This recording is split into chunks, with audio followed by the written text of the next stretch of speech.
Drink it in, man. Deep left side carry on. Picks on the block. At the 5. At the 2. At the 1 to the end zone. Touchdown, Detroit Lions.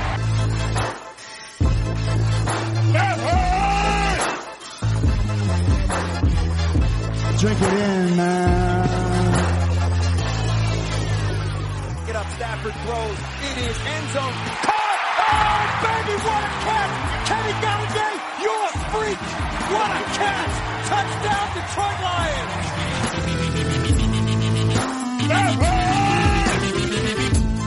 Cornbread! I love the Lions! Say it with me! I love the Lions! Drink it in, man. Detroit Koolaid drinkers. We are back here on a Friday. Let me take a breath from the Wednesday show where I ranted for, I don't know, it had to be over 30 minutes. I barely let Grifka talk, which I'm sure some of you liked out there, but I was also ashamed that I had to hold this team, take them to task, and just say how frustrated it was. So let me take a deep breath, Grifka, before we get going here on a Friday. Okay, I'm good now. I got a big glass of Detroit Kool-Aid. We're going to try to get this together, have some fun here on the show on a Friday. But before we do that, you know what we got to do, and that's say hello to the one and only Grifka on the other end of the line. Grifka, how are you, buddy, here on a Friday? I think I have an idea, but I have to ask. Oh, gosh, it's been a good week. You know, it's been sunny all week. It's been like summer again after a chilly last week, so I'm doing good. Ding, This weekend's ding. This weekend's supposed to be beautiful again. Ding. This is one of those things like, Lions don't play till late. So if you have to run out to the store to, cook up something nice and big, 4 o'clock start, do that. So TGIF, thank God it's Friday. Ding. That gets us off to a start. Grifka, Wednesday, I was not at the Oakley Studios. I'm not there again. I hope we have a good mic, but we do not have the sound bits, unfortunately, but we're going to have a good show. This is where we're going to play the Arizona Cardinals in the big toaster oven over there in Phoenix or wherever they're at now. And like I said, 4:25 kick. I'm a traditionalist, Grifka. I like Michigan football to kick off at noon. I like Lions football at 1 p.m. Not a fan when we've been getting primetime games. Not a fan of these, these 4:25 kicks or whatever it is. But I am kind of excited about this game. I think there's some fireworks. I think there's some really fun players on both sides of the football and both teams to talk about. So let's get into it on a Friday. Don't upset me here early, Grifka. I'm trying to tell you. I already got upset on Wednesday. So. Okay. First one, once again, not trying to get you upset, but if it happens, I understand. I read something earlier this week. Your boy, who you love to listen to, Mr. Mike Valenti, he has his inside sources from the Detroit Lions because he's so tight with them that nobody but Bob Quinn, nobody wanted to draft Jeff Okudah. Everybody was against it except Bob Quinn. How much of that do you believe? Oh, my goodness, Grifka, it's a Friday. I gave you a disclaimer before you asked your first question, so you did what you often do, so I got to do what I often do. Grifka, is this a real question, really? Oh, yes, it is, because it is about your boy, Mike Valenti. I know how much you love listening to him. Oh, all right. Well, I guess I got more rants in me, people. We'll start right now. So, like you said, you hinted at it. Who does Mike Valenti have in the inner circle, in the pro personnel staff? The guys making the decisions that are calling up Mike Valenti, caring one bit what he has to say, or his friend. I mean, this is the guy that tried to get the Detroit Lions and people on the team just fired. He tried to just do everything under the sun to just hate on our team, continues to hate on our team we could be undefeated right now playing great football. This guy's going to find 3 hours a day to find everything that's wrong with this team.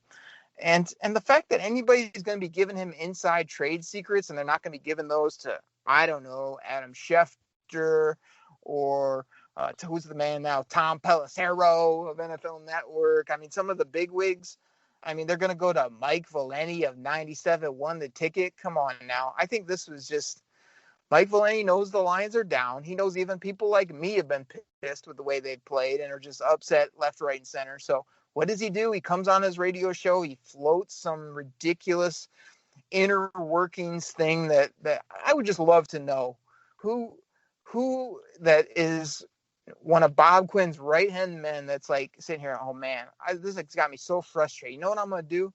Let me call up the guy that hates the Lions the most and tell him like what a buffoon our GM is, or all the, distrust, bad inner workings of the front office. Like, oh, it makes no sense to me. There's no way that it's true. Now, is there truth that maybe people, were willing to move on from Matt Stafford and draft Tua? Yeah, I think we talked about it here on the Koolaid Cast, that as much as we love Matt Stafford, I felt you had to be prudent and not only look at that option, but also be willing to bait people that, hey, if you don't think we're serious, we will take this kid. We are not afraid to sit him for a year if needed, because he was the blue chip player. Now, Matt Patricia wanted Derek Brown. I mean, who's out here saying that Matt Patricia is the kingpin of all personnel? I mean, I don't know. I haven't heard the Derek Brown reports down there in Carolina, but I don't think he's blowing up the world. So that wouldn't have been a great pick. The fact that Bob Quinn went Matt Millen, smartest man in the room, and just say, yeah, I know you guys like all these other people, but I'm just going to take Jeff Okudah. There's only two reasons that could have happened, and which I doubt is true, but there's two instances where it makes sense. First of all, Bob Quinn's the GM. He's paid to make the big decisions, and yeah, you're going to ask your coach. Yeah, you're going to lean on your personnel guys. But if you think in your heart of hearts that Jeff Okudah is a Pro Bowl, Hall of Fame, just no doubt football player, you go turn that card in and you don't worry about what the other guy's feelings were or what the consensus was. You're the one that has to live and die with that decision. Now, with that being said, I can't imagine that Bob Quinn would listen to Matt Patricia and all of his front office guys who he's been with for years and just totally disregard them. As Mike Valenti tried to put it, that he just scoffed at what they said and didn't tell anyone and went up there and just took the kid from Ohio State. Like, everybody knew. There wasn't one analyst that thought Jeff Okudah is going to be a miss as a football player. Now, can you freak out after 2 games? Like when I was calling him, cement in his shoes and saying how slow he looked. Like, of course the Valentis of the world are going to do that, but people that know football knows that this guy's going to actually come around and be a really top end corner. He just hasn't done it. And I don't know, his first game ever. So do I wish he was better? Yes. Do I wish that he made plays? Yes. But for Valenti to go on there and act like there's all this ridiculousness and people aren't listening, Bob Quinn doesn't give a care about anybody, he just does whatever he wants, that's ridiculous. And I think Matt Patricia said it best. He just says totally false, and we were all on the same page. And you could say you're on the same page and still inside know that, hey, we had those couple draft meetings where I kind of said I really like Derek Brown, or what is it, Kyle O'Brien, I think is his name, the head top personnel guy, was probably like, hey, Tua's a blue chip player and he's got all the intangibles you look for in a quarterback. It might be time to bring him in and ride it out with Matt Stafford for a year and then turn it over to Tua. That might be the best value.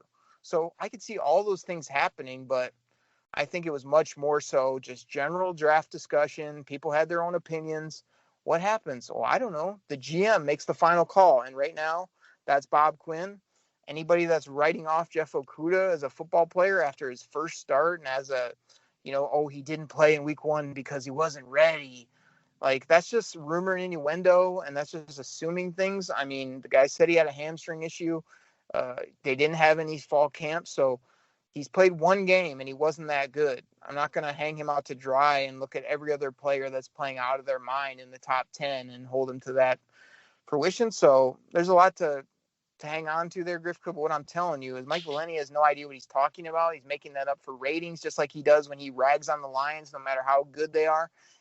He drags them through the dirt, and when they're bad, he can't wait to show up and hit the red light on, because it's just the best time ever for him when the local teams are horrible, because he can go into his tank, get rid of everybody's speech, which is his only go-to as a player personnel wannabe GM, is just get rid of everyone, or if you're perfect, then I'll actually like you. And neither of those are feasible reasons or feasible scenarios in sports. So again, the guy has no idea what he's talking about. He does this stuff for ratings, and he hates the Lions. And congratulations, go to New York City or wherever you really want to be and go talk sports there. Because last time I checked, they don't have many good teams either.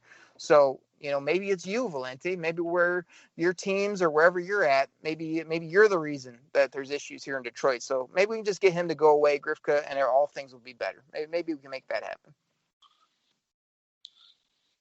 Yeah, I thought you would really like the Mike Valenti take there, and I have to agree with you. I have no idea who's calling this guy up saying, he's like, it's a credible source. Yeah, okay, the guy who runs the parking structure at Ford Field is not the credible source, or the guy who gave us the bus tour over there last year's a couple years ago, training camp. That guy would be friends. That guy would be friends with Mike Valenti. They probably are buds. Yeah, probably. That's the credible source. Hi, everybody. I got the inside source here. Exactly, man. Like who would lean on that guy? I mean, it just makes no sense on any level, and the fact that he teased it out there is just like, oh my gosh, this guy again. Yes. Okay, let's move on from Mike Valenti so you can get your blood pressure down before I ask you this real quick question before we take a pause here. I don't know where this groundswell has been coming from, but I've been seeing this post a lot lately, too. Everybody's like, fire Matt Patricia, and, the coach they keep talking about is Urban Meyer. Would you take it if the Lions got Urban Meyer as their next head coach? Oh, Grifka, you did it to me again. This came out of left field. I mean, would you read this on Lions 24/7, or where'd this come from? This is like something somebody posted out there, and, I see all, these shares and, on Twitter and Facebook is just like, should be the next head coach. And it's just Urban Meyer. I'm just like, really? Okay. So somebody really likes it. Grifka, don't you know that Urban Meyer has very serious, very just, detrimental, just absolutely no joke, no kidding around to health issues, and he wants to spend time with his family. You didn't hear this a couple years ago when he left. So was that Florida, or was that Ohio State, or was that one of his other stops where he got these health issues and left right before their sanctions that came down? You didn't hear that this guy's in dire straits physically? Yeah, I heard he was almost on life support, and he's gave him the last rites and everything, but he pulled through. So sure Urban Meyer is on life support, Grifsky, until the next guy that writes him a big fat check, and then he's totally fine again. So this is Lions fans, which that was my big question to them. All the people that are saying fire Matt Patricia, get rid of him now. What's your big hire? What's your big solution? I feel like they mostly are just saying that with no answers on what they would do to make it better. I mean, you see people out there, Eric Bieniemy. Okay, he's run a great offense in Kansas City, but he's never been a head coach. He's never done anything, never won any Super Bowls as a high-level decision maker. He's a good coordinator. We've seen how that's gone a lot of times. You hear somebody threw out there, oh man, if we tank for Trevor and then we get Dabo Sweeney, it's just like Dabo Sweeney and Trevor Lawrence aren't going to be in Detroit Lions uniforms next year. And even if they are, don't you feel like we've been down that road before of go get the fancy, trendy hire that never works? I mean, your question should be how do we get this figured out? How do we make it better? And how do we get a hire that's actually, the new up and comer, but also maybe not the new flashy name, as well as somebody that's just going to come in here, win football games, put a good product on offense and defense as a GM, because I'm losing faith that that's Bob Quinn and Matt Patricia, but I don't have the answer for you right now who that next person is. But Urban Meyer would set a lot of people happy based on his track record, but his need to come and go as he pleases, or to kind of be shady, and then we'd have to get one of those gimmicky offenses that he runs, which isn't my favorite. So, I mean, you know why I don't like Urban Meyer for the most part, because he's from that team down south, and even though he's supposed to be a journalist or a broadcaster now, he's out there doing the OHs and the rooting on teams like he's should be in the student section or whatever. So I don't want Urban Meyer. I don't think I want Eric Bieniemy. I don't know who I want, but as I said on Wednesday, I finally got to a point where I don't know if I want Matt Patricia and Bob Quinn anymore either, and that hurts my heart to say that, but the Lions have to find out how to get this right, and I don't have the answers. I didn't have them Wednesday. I don't have them here on a Friday for what that is, but Get Urban Meyer, get your 24/7, your Facebook group, whatever you saw that, get that out of here. Okay, yeah, I wouldn't want to be a big fan of him either of coming here, but I don't know. Seems something stupid, like, Lions fans would get behind, like, oh, look what he's done, look what he's been doing this. Just like, yeah, like you said, the type of offense that he runs, I don't think would translate to the pros, even though, unless he won though, Grifka, like then you'd be the waffle maker, as would I, because we can sit here and beat it up all day and say why we don't want it. If they did hire him, he does have a winning track record. He is kind of a red ass, hard ass type of coach that knows how to get the best out of his players. If he came here and won with a Detroit Lions polo shirt on, I'm pretty sure I'd come to enjoy the guy, in due time. But, it's all about winning. Like, it doesn't matter who you are and what your name is. You come in here and you win at a high level, this city's going to love you. And I don't know it would be him, but I know me and you would be his biggest fan if he'd come in here and get that done. Yeah, but still, it's Urban Meyer, so like you said. Yeah, that's true.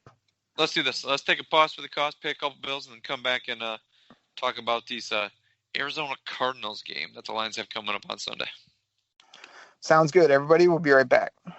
Detroit Koolaid drinkers, thank you so much for listening to our sponsors. Please hit that subscribe button. Grifka, I know you don't know this because you only really show up for 2 hours of the recording that we do here on the show and then say a couple gimmick lines, but Grifka, we are on Amazon Music. I think you could even just say, Alexa, play Detroit Koolaid Cast, and it'll just fire right up on your Alexa device. So we're big time now, Grifka. We've reached 55 million homes on the Amazon Music app that also has podcasts, I believe. I mean, big time. I mean, look what you've done with yourself, Grifka. I mean, you've just taken the show to a whole new level. I mean, gosh, I don't know what I'd do without you. Yeah, whole new level. I've taken it from, gosh, where did we start, man? I can't remember where we started. And like you said, it is kind of impressive where we've come. So, little pride, something like that. So, yeah, I mean, that's pretty cool, man.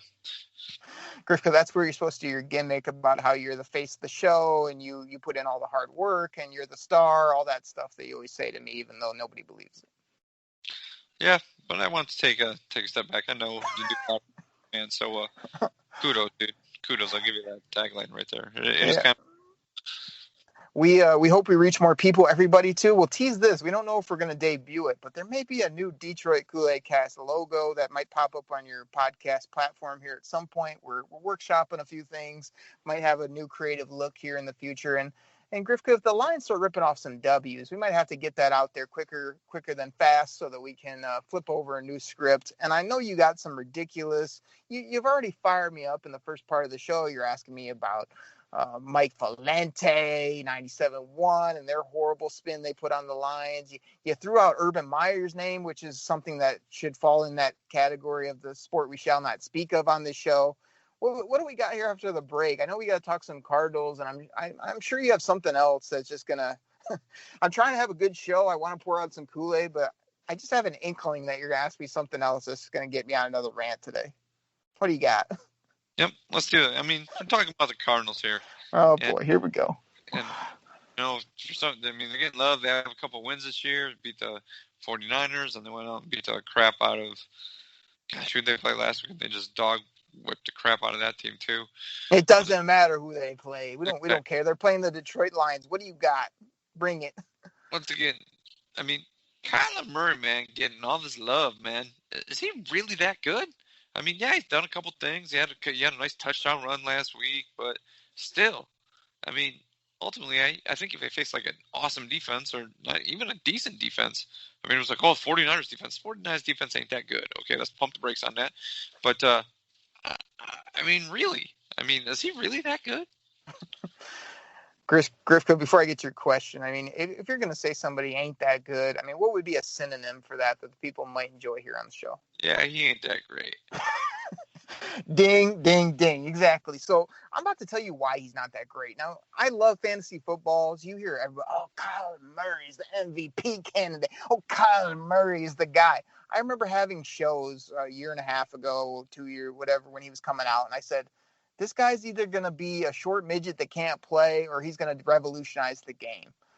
And everybody now thinks he's going to revolutionize the game. And I'm here to tell you, this guy is an inconsistent, small-statured, splash player that all you got to do is get him off his spot and get him a little bit rattled. He's a guy too that likes to look flashy, likes to make the sweet play. When he does, he loves himself.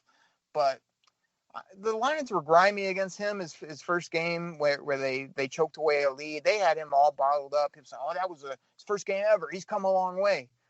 This guy can't see over the line. If you can bottle him up in the pocket and you can get him off his spot and rattle this kid, basically if you can get a clean shot on him, he's going to be on a stretcher. I mean, it's that simple. So, is there a chance that Kyler Murray can just slice up our what is now our Swiss cheese defense? Yeah, there's a chance. But I'm here to tell you, everybody, right here on the Detroit Koolaid Cast, because I got a big old glass and I tell you every week to drink it in, is that I don't see why we can't go and bottle up Kyler Murray. Don't let him get outside the pocket. Don't let him run the football. Double, triple team DeAndre Hopkins and look them right in the face and say, now what? Now what? What are you going to do now, huh? And I don't know if they have answers. So, yeah, Kyler Murray gets way too much love. I'm just waiting for him to get blown up in the pocket and then see how swaggy he looks with his headband and his chain and whatever, his visor, whatever other gear he's got on, because I think one or two shots and this guy's done and he's just living large right now. Okay, you made a couple plays. You've had a couple W's. Congratulations. You're also still the Arizona freaking Cardinals. I don't buy into this, Kingsbury, who everybody didn't like last year. DeAndre Hopkins, good football player, but all the rest of their weapons are suspect at best. Everyone's calling him like the greatest show on turf and blah, blah. Come on, Grifko. Like, the Lions are down right now and they're playing horrible defense. So I could see them getting blown up by this team. But I'm here to tell you, if we get a couple guys back and if our offense is rolling, there's no reason we can't go in and play with the Cardinals. There's no reason that we should be sitting here going, oh man, we got the Cardinals this week. Like, we should definitely be able to hang in there, and you just got to be able to deal with Kyler Murray. You cannot let him run around and throw the ball all over the football field against you. You just can't do it. Yeah, I mean, he's doing a little better than I thought he would.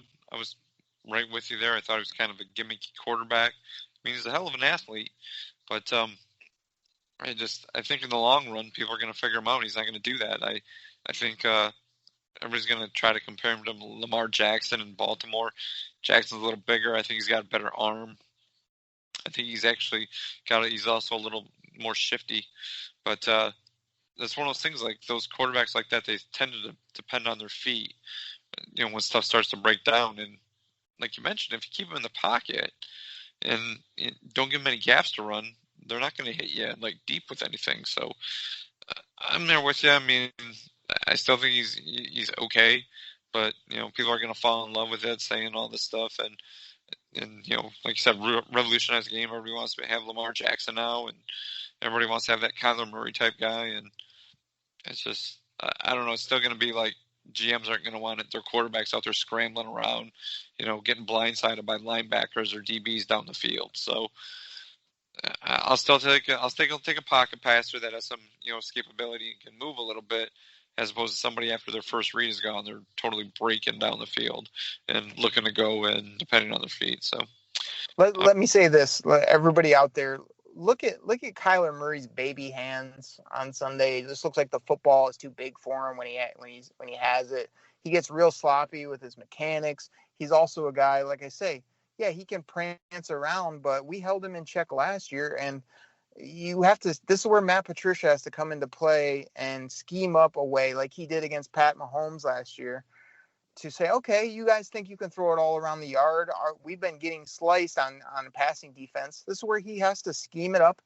And again, the minute that you dart inside, Flowers, Okwara, whoever you may be, is the minute you're going to let this Mighty Mouse outside the edge, and he's going to prance around, dance around, and cause you issues. So Matt Patricia, Corey Unling, the defense as a whole, not only go out and scheme up a way to hold this guy and double hop and deal with this offense, but find a way to not only get pressure, but when you have a shot on Kyler Murray, I want to see Walker, Flowers, imagine if Will Harris could actually get a hit on somebody for once. Like, go and just lay the lumber to this guy. I don't even care if you take a 15-yard penalty. Like, Go get the Jim Schwartz Lions back early in this football game, and somebody just take a cheap shot and just knock his helmet off early in the football game and let him know you're there. That's what I would recommend. I don't know. I don't want to say the cheap shot one. I mean, I would like to have him bottled up and. Why not, Grifka? I don't want to get another rant, but like, I'm sick of us being the nice guy Detroit Lions. Oh, we got a bunch of great guys in this locker room. Okay, you got anybody that's gonna hit anybody in the mouth? You got anybody that's gonna step on you when you're down? You got anybody that's got some heart that's gonna actually try to go out and intimidate somebody? Or you got a bunch of choir boys that are just gonna try to follow all the rules, yet they still screw up and have weak penalties, soft tackling? We need a grimy team, Grifka. We need somebody that's going to be the bad boys of the NFL. I don't mind a couple penalties if the other team's shaking in their boots. I mean, gosh, we're just so soft right now. It's so frustrating because you've heard me come on this show and say we need a physical, nasty offensive line. You've heard me say, man, I'd love to run the football when everybody knows we're going to run the football and you can't stop it. And we got none of that right now. It's just... we need some nasty. We need some grit. We need people that aren't going to follow all the rules, but are going to say, hey, we're Detroit versus everybody.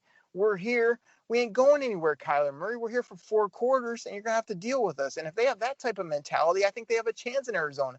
If they come in there and try to play scheme ball and, hey, I'm guarding my area. Oh, wait, there's nobody in my area, though.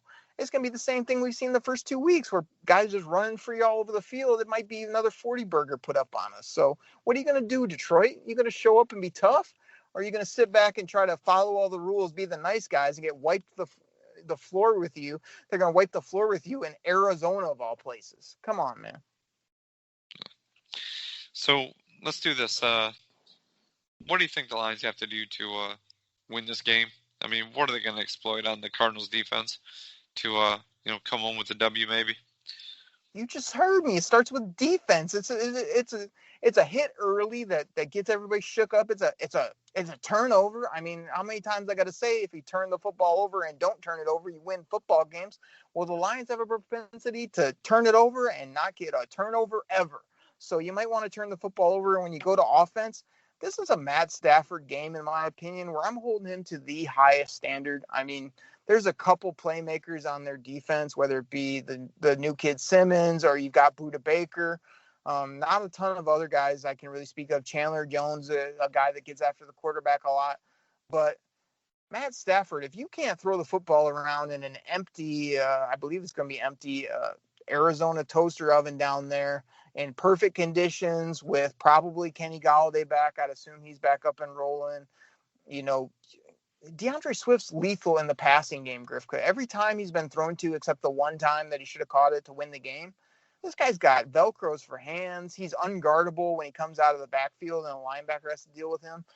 You just got to lean on those weapons, and we have to come out there not only with swagger and moxie, but if there's no nasty, if there's no want to, if there's not any intimidation factor, yeah, you're going to have a 7-on-7 game against the ultimate 7-on-7 wannabes, and that's Kyler Murray, Kingsbury, and his pomade on his hair, and D-Hop, Kirk, all the wide receivers they can throw at you. So, Matt Stafford, I'm holding you to an ultimate high standard. Don't go out there and make a couple of plays and then, throw the game away like you've done early here in the season. And you tried to give him a pass. Oh, he had a sack. He had a bad pick.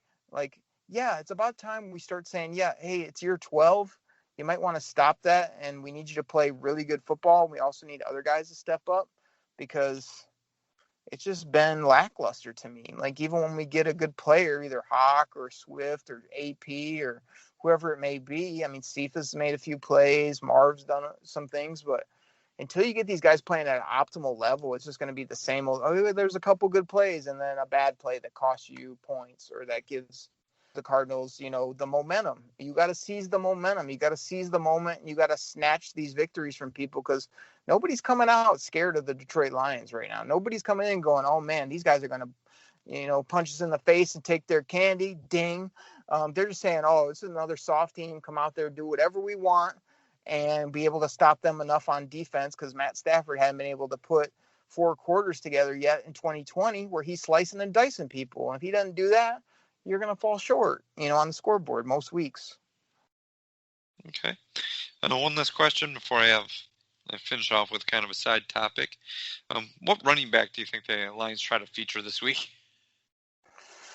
I don't know. Whose turn is it? It feels like it's Swift's turn, but I wouldn't be surprised they go back to Adrian Pearce and let him do some things or let him get his groove back. But I'm telling you, if you split up the carries like 10 to Peterson, 7 to carry on and 4 or 5 to Swift, like that's not how you got to slice this pie, Grifsky. It's got to be like, 10 to 12 to AP,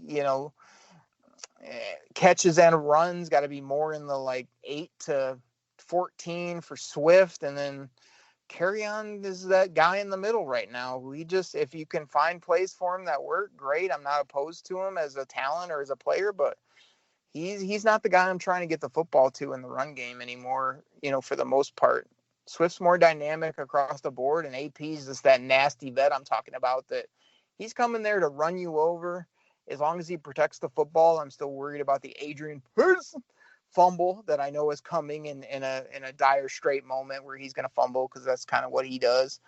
But hey, man, he keeps running hard and taking it to people. I don't know why you wouldn't try to get him the football, maybe control the ball a little bit more, because until Matt Stafford shows he can sling it around, not turn it over, and not give us sacks that just kill us, I would try to run it a bit more. So we'll see, but that's how I'd split it up. AP, Swift, carry on. Hey, you had a decent couple drives last week. We'll catch you some other week. Hope you do okay.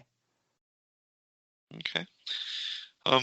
So let's do this. What do you have for a final score? What are these okay answers? Like you got no heart. You like the Detroit Lions right now. You got no passion. You got no want to. You just over there giving me the one word answers because you got no faith in this team. You got nothing good to say. What is this? I've said it before that once again, there's only one ball and they got 3 running backs and each one's going to want the ball. I think the one that they should have to go back to is Adrian Peterson this week. He did pretty well in the first week. Last week, I don't know what they were thinking right there. So they got to go back to him. I think he's obviously the strongest running back right there. They got 2 second-round picks in Johnson and Swift. They got to go with Peterson, though. Put the fullback back there. Don't worry about having your 3 wide or dual tight end and all that crap. Put the fullback back so that Adrian Peterson likes to, run behind and do that. Get Peterson out there, try to control the clock, try to keep that Arizona offense off the field. That's got to be the running backs they feature this week. All right, you heard it here first. Grifka's first take of the show, everybody, and it was get the ball to Adrian Peterson. So I don't know if I totally agree. DeAndre Swift's the best running back on this team, but AP's the nasty vet. So we'll see what they do. I'll be curious. Okay. We've all known in the past that the Lions have struggled for some odd reason out there in the desert. I don't know if it's the faux desert heat being on indoors, even like when Arizona played outdoors. It seemed like they struggled out there. Why is that? Arizona is always one of those very mediocre teams, and we're always like, when we see them on the schedule, like, oh, that's a W. But they always seem to play like crap out there. Is there one game that kind of sticks out in your mind where you thought they were going to go in there and get a W, and you're like, how did they lose that game? Oh, Grifka, I had a show full of rants on Wednesday. I was hoping Friday you'd give me some things to sink my teeth into. This is like 4 for 4 on things that are just, you're trying to get me upset. You're trying to throw things at me to just get me riled up. And you've successfully done it again. So, the reason this happens is because the old Grifkaism where, well, West Coast team kind of going west. It's a 425 start. Isn't that what your gimmick where you say that's what always makes the difference? I don't know why they've had trouble with the Cardinals. What I do know is the most ridiculous game I can remember in near recent memory is I feel like we went out there loaded for bear, had all of our guys ready to roll. We came up against who knows, I think his name is Drew Stanton. And this dude lit us up in Arizona. I can't remember what the score was, but I want to say we got beat by 2 or 3 touchdowns to just a horrible Arizona Cardinal team. This was probably like 2014, somewhere in that range, and it was just an absolute embarrassment. It was like, that was my one game where I went out there. It was that, or maybe they had Carson Palmer at quarter. I can't remember. I want to say Drew Stanton did some things. Maybe that was 2 games I'm thinking of where old man Carson Palmer lit us up, and then our old horrible second-round draft pick from Michigan State, which again is another knock on his record, just lit us up as well. The old Drew Stanton factor. Never done anything in his life, yet he killed the Lions in a Cardinals uniform. So those are the horrible memories I know, and I got no idea why. I just feel like it's happened, and I feel frustrated that you would come on the show, throw it at me, and I do your gimmick where, well, they'll usually lose in Washington, Oakley, so they probably will struggle again, when like 10 years ago against Washington has no impact on why we would not win in Washington this year, except for you and others like to point it out on the stat sheet and then ask me questions on the podcast about it. Okay. I think the game that don't give me the okays. Come on, I want something from you. This better be a good take, Grifka. You better bring some heat. I don't know if you remember this one. Do you remember the one where I think Charlie Batch was the quarterback, and Arizona wasn't that great, like usual? And it was one of those games that's like, man, they can win this game. Arizona sucks. I can't even tell you who was on that defense. But at some point during the game, like the Lions started like dropping like flies. And I remember Batch was trying to lead him down to come back to a comeback victory. We all know how great Charlie Batch was on comeback victories, by the way. We all know that. And do you remember, was it the quarterback that Matt Millen took out of Rutgers? What was that guy's name? Do you remember him? That was McMahon, right? Yeah, McMahon. They were so depleted at Mike wide receiver. McMahon. Yeah, he was actually out there running wide receiver routes because that's how depleted they were at wide receiver. All these guys just kept on getting injured. And the worst part about it is when they said he was out there, I still held out hope that Batch was going to lead him down the field to a victory. They were playing with a backup quarterback at wide receiver. I mean, it's just like, come on.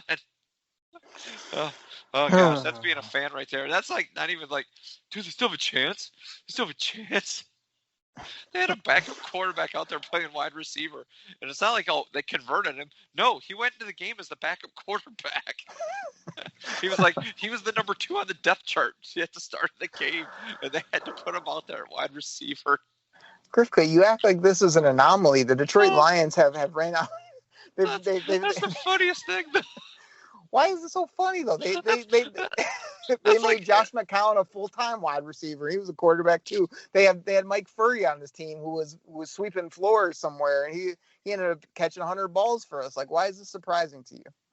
Oh gosh, it's still funny. Come on, man, that's just funny. That's like we always joke about it, sitting in the stands and the coach whipping his head around. It's like, you there, section 120, seat 23. We need you now. McMahon's over there like holding the clipboard, probably at that time, listen to like some, I don't know, smooth Guns N' jazz Roses or something. I don't freaking know. And he's all like, you need to go and run you need to go in. What, to like quarterback? No, just go out there and run button hooks and go routes and we'll be fine. Oh, see, Grifka, this is where we differ, because you find humor in this. You think it's some great Lions moment that you can talk about here in 2020 here on the Detroit Koolaid Cast, and it just gets my blood boiling. It really does, because this is the same old thing that people like to laugh at. This is the reason other people laugh at the Lions. This is why we think we can never win, because garbage like that happened back in what was that, 1996 or something, probably, or 98, 2000, whatever it was, before I was a fan, as you often say, but this is the kind of stuff you hang on to that you got to get rid of, or this is why you are the way you are on the show, because you're hanging on to goofy crap like this, or things that are humorous, when really you should be embarrassed and think that that's not football. That's not what we want to be about. It's garbage. Still, it's pretty funny though. It really is. Yeah, we can't beat Arizona until hopefully this Sunday. So what do you got? I'm taking over. What do you got for prediction? Come strong again, please, because I know I've been doing a lot of the talking, but somebody's got to carry this show. Come on. Yeah. It's gonna be. Let's see. It's going to be another rough week for this defense. They just seem uninspired right now. I don't care what they're saying about, oh, we backed Patricia, we're in his corner, blah, blah, blah, this, that, and some other hokey stuff. I'm going to go back to it as the old East Coast team going west. 4 o'clock start. They're going to want to be in their jammies come 5:30 Eastern Standard Time. So Arizona lays the wood down on this porous defense that doesn't really care to be out there come Game 3. Maybe the Lions are hoping for a COVID outbreak and they can call the season. But I'm going Arizona 31, and the Lions, they'll put some points up. I'm going to say 20. Grifka, this is where I really contemplate kicking off the show. These are the moments right here when you do crap like that on the Detroit Koolaid Cast. You revel in the fact of how horrible we are. I've had to struggle through a show and a half, 2 shows here, where I've had to feel like you do most weeks and talk about all the horrible things and why we can't get it together, and it's pained me. So everybody out there, go to the refrigerator, get yourself a glass, get the pitcher out with the Honolulu Blue liquid. And let's pour ourselves a glass, because Grifka, I knew you were going to do that. I knew you were going to bring the show down. So I'm going to end it. I'm going to end it how you should end it. Everybody, I said I had enough on Wednesday. I feel like this team can't stop anybody. I feel like the coaching staff, the general manager, everybody is frustrating me to all levels. Grifka, when we go down to Arizona against Mighty Mouse and all of his skill players, all his weapons, you know what we do?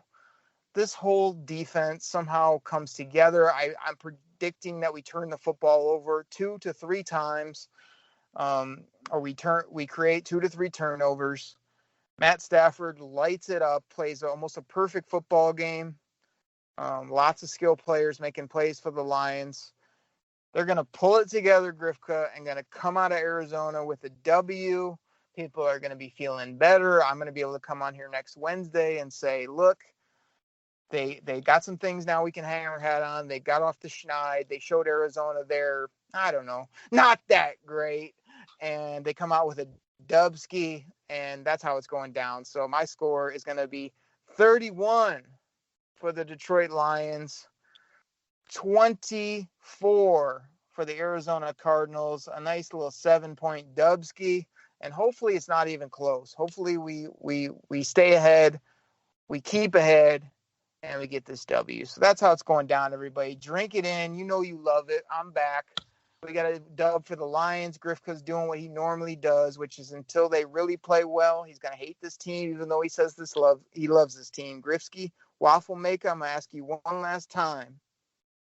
Do you have anything else for the people? Nope. Everybody, let's get a W this Sunday against the Arizona Cardinals. Let's play good football on both sides of the ball. Let's scheme up something that's halfway creative and aggressive. Let's do what I talked about on this show. Let's show some swagger. Let's show some nasty. Let's show some aggressiveness. Let's go out and just absolutely play like our hair's on fire. And don't be afraid to put the fear of you-know-what in people and try to go out and be a nasty, good, quality football team, which I haven't seen the first 2 weeks. Show me something, Lions. Let's go ahead and get this done. Everybody, drink that Detroit Kool-Aid. We'll be back here next week talking all things Detroit Lions right here on the Detroit Koolaid Cast. Take care, everybody. We're out. Pack the bag, start the plane. This game is over. It is over. What a comeback by the Lions. Drink it in, man.